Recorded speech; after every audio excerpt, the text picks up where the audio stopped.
નમસ્કાર મિત્રો, સ્વાગત છે તમારું અમારી ચેનલ ગુજ્જુ હેલ્થી હેબિટ્સમાં। શું તમે એકવાર ફરીથી કોઈ પણ સહારા વગર આરામથી હરવા ફરવા ઈચ્છો?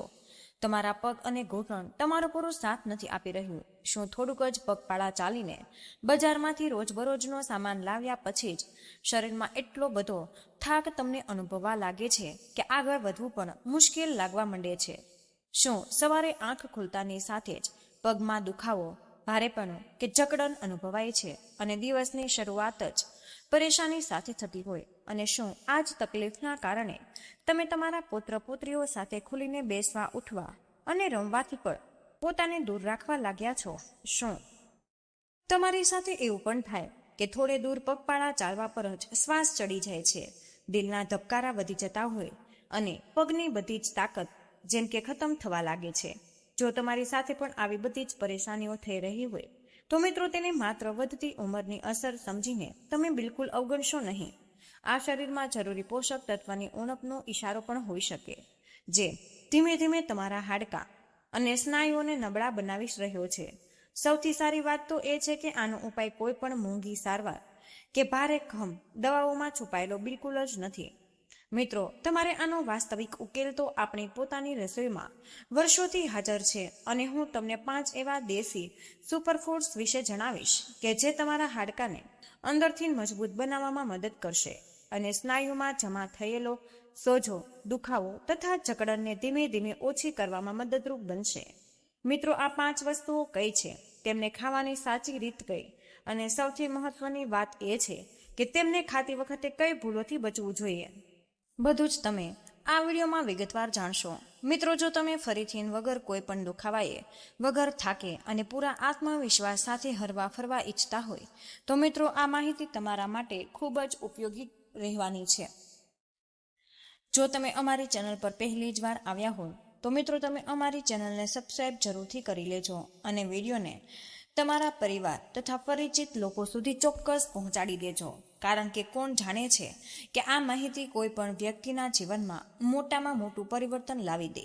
હવે ચાલો મિત્રો, આ મહત્વપૂર્ણ માહિતીની આપણે શરૂઆત કરીએ। જ્યારે પણ આપણે હાડકાને મજબૂત બનાવવાની વાત આવે છે ત્યારે સૌથી પહેલા આપણા મનમાં દૂધનું નામ આવે છે। શું આ સાચું નથી? પરંતુ તમને જાણીને આશ્ચર્ય થશે કે તલના નાના નાના દાણામાં દૂધની સરખામણીમાં કેટલાય ગણું વધારે કેલ્શિયમ હાજર હોય છે। વૈજ્ઞાનિક માહિતી અનુસાર 100 ગ્રામ તલમાં અંદાજે 1250 મિલીગ્રામ કેલ્શિયમ જોવા મળે છે, જ્યારે ફૂલ ક્રીમ દૂધમાં માત્ર અંદાજે 123 મિલીગ્રામ કેલ્શિયમ મળે। આ જ કારણ છે કે તલને હાડકાં માટે ખૂબ જ મહત્વપૂર્ણ ખોરાક માનવામાં આવ્યું છે। આ જ કારણથી તલ તે લોકો માટે ખૂબ જ લાભદાયી હોય છે કે જેમને લેક્ટો એન્ટ્રોલન્સની પરેશાની હોય અને જેઓ દૂધનું સેવન કરી શકતા નથી। કેલ્શિયમની સાથે સાથે તલમાં મેગ્નેશિયમ, ફોસ્ફરસ અને ઝીંક જેવા કેટલાય મહત્વપૂર્ણ મિનરલ્સ પણ પૂરતી માત્રામાં જોવા મળે।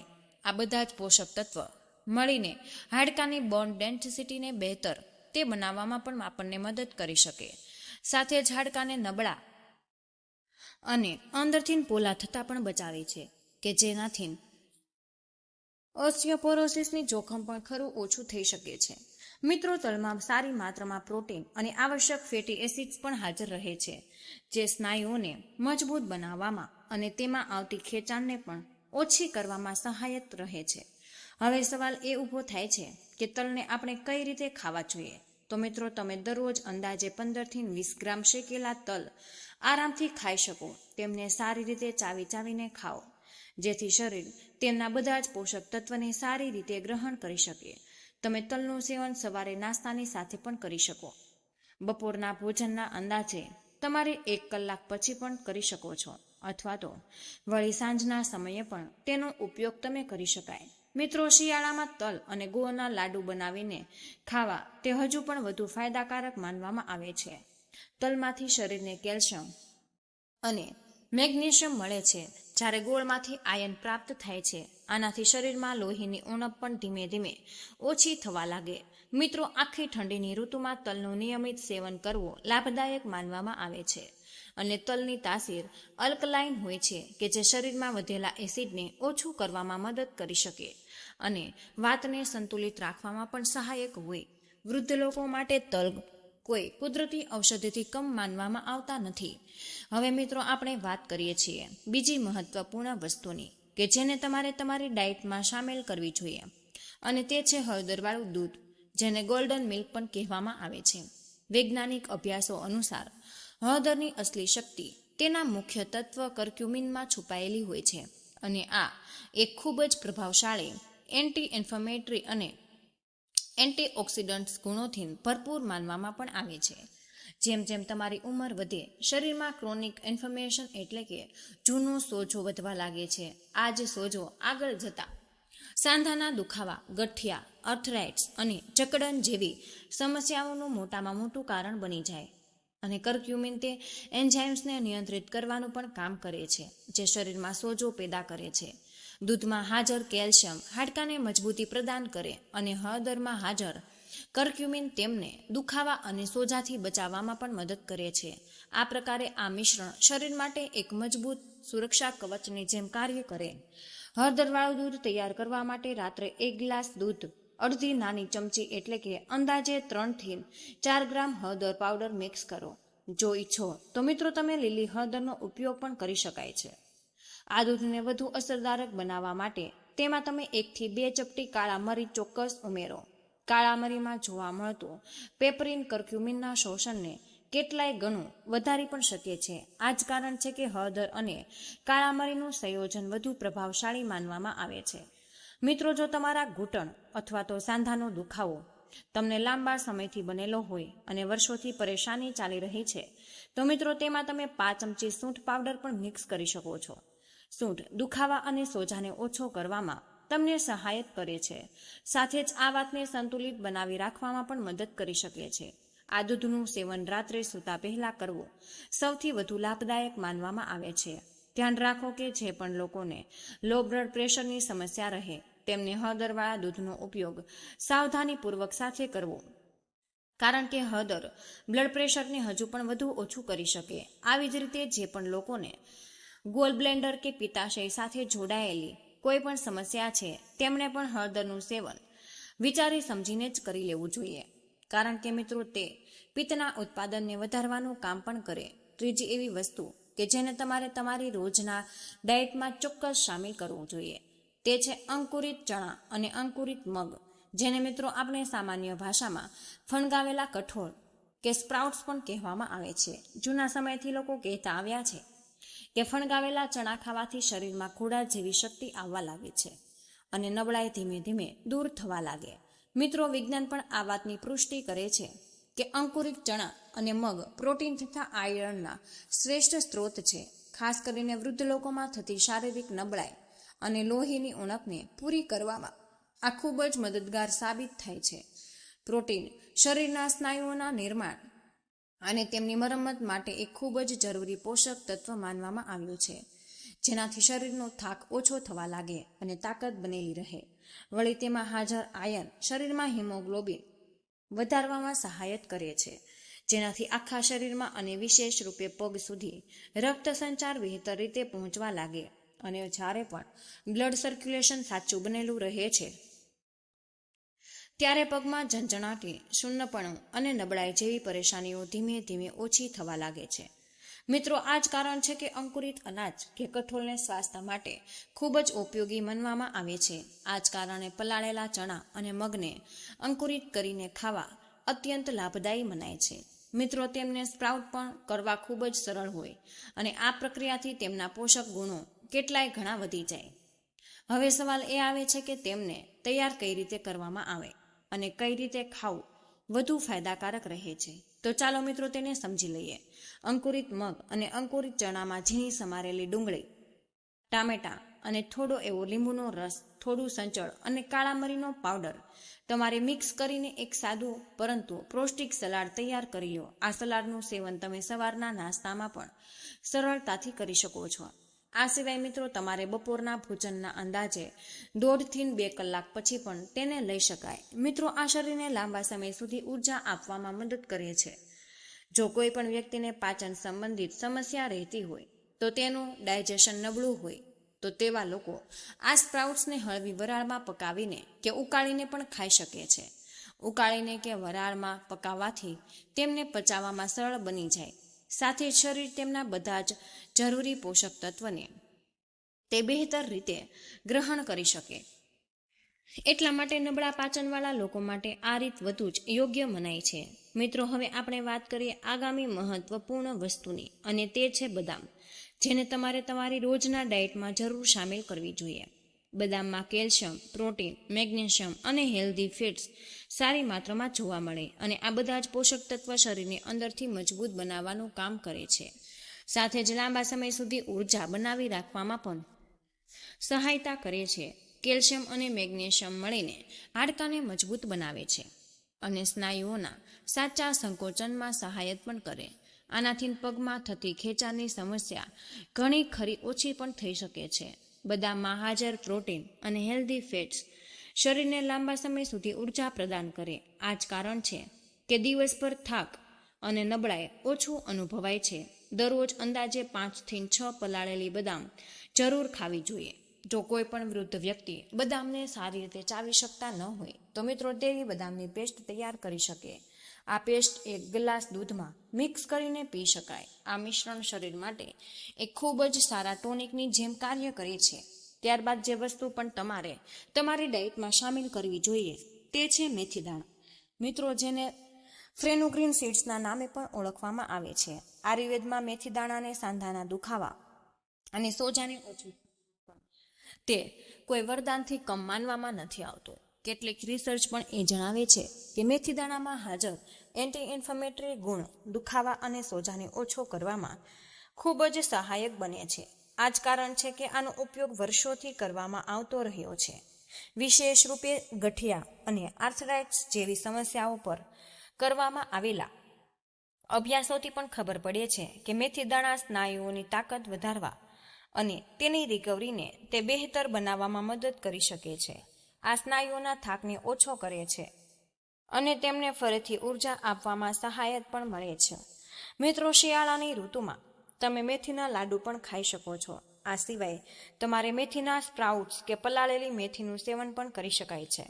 રાત્રે સૂતા પહેલા તમારે 1 ગ્લાસ પાણીમાં 1 ચમચી મેથી દાણા પલાળીને રાખી દેવા. સવારે ઉઠ્યા પછી સૌથી પહેલા મેથીવાળું પાણી પી લ્યો. ત્યાર પછી મિત્રો તમારે બચેલી મેથી દાણાને સારી રીતે ચાવીને ખાઈ લ્યો. આનાથી સાંધા અને સ્નાયુઓને લાભ મળશે તથા પાચન તંત્ર પણ મજબૂત બનેલું રહેશે. જો સાવચેતીઓની વાત કરીએ તો મેથી દાણા બ્લડ શુગર અને બ્લડ પ્રેશર બંનેને ઓછું કરવાનું કામ કરે છે. એટલા માટે જે લોકો પહેલેથી જ શુગર કે બીપીની દવાઓ લઈ રહ્યા હોય તો મિત્રો તેમણે આનું સેવન વિચારી સમજીને કરવું જોઈએ. સબરગા સ્ત્રીઓએ પણ મેથી દાણાનું સેવન બિલકુલ ન કરવું, કારણ કે મિત્રો તેની તાસીર ગરમ માનવામાં આવે છે. આ 5 વસ્તુ સિવાય વૃદ્ધ લોકોએ પોતાની ડાયટમાં કેટલીક અન્ય ઉપયોગી વસ્તુઓ પણ જરૂરથી સામેલ કરી લેવી જોઈએ. આમાં સૌથી પહેલા છે કેળા અને કિશમિશનું કોમ્બિનેશન. કેળામાં પોટેશિયમ અને મેગ્નેશિયમ પણ જોવા મળે છે, જે સ્નાયુઓના ખેંચાણને ઓછું કરવામાં મદદ કરે છે. વળી કિશમિશમાં હાજર આયર્ન શરીરની નબળાઈ દૂર કરવામાં સહાયક બને છે. તમે રાત્રે અંદાજે 15 થી 20 દાણા કિશમિશ પાણીમાં પલાળીને પણ ખાઈ શકો છો. સવારે નાસ્તાના સમયે તમારે પલાળેલી કિશમિશની સાથે 1 કેળું સારી રીતે ચાવીને ખાવું. જો સવારે સમય ન મળી શકે તો બપોરના ભોજનના અંદાજે પણ 1 થી 1.5 કલાક પછી પણ કેળું અને કિશમિશ એકસાથે લઈ શકાય છે. આ તમારા શરીરને ઉર્જા અને પોષણ બંને પ્રદાન કરે. ત્યાર પછી આગામી મહત્વપૂર્ણ વસ્તુ છે બીટ, જેને પોતાની ડાયટમાં સામેલ કરવું ખૂબ જ લાભદાયી માનવામાં આવે છે. મિત્રો, બીટ શરીરમાં નાઇટ્રિક ઓક્સાઇડના નિર્માણને તે વધારવામાં મદદ કરે છે.